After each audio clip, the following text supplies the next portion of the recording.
日本土确诊的病例小落降到6,042例，昨甲昨日嘛拢伫个8万例以下，都有这个医师来预估，讲大约过7天到10天，确诊的病例数都会明显开始来落降。另外，阁有医师来表示，要看这个确诊数是毋是落降，这礼拜是关键。只要台北市甲新北市的疫情回稳，那呢中南部的疫情嘛会对咧平稳。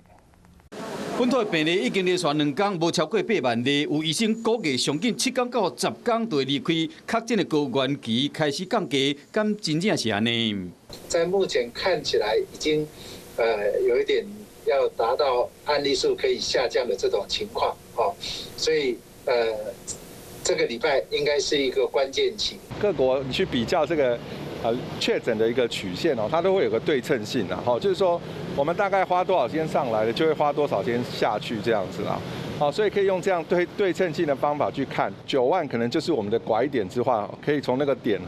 往前看的天数，再往后加1倍的话，大概就是我们回到这个平常时期的一个天数了。有关过来死亡的个案愈来愈多，致死率已经升到6.7%，医生烦恼讲可能会阁升悬。死亡率会跟确诊的高峰会延迟大概3到4个礼拜了全国致死率要去把它压平降低的话呢，最重要就是要保护70岁以上的老人，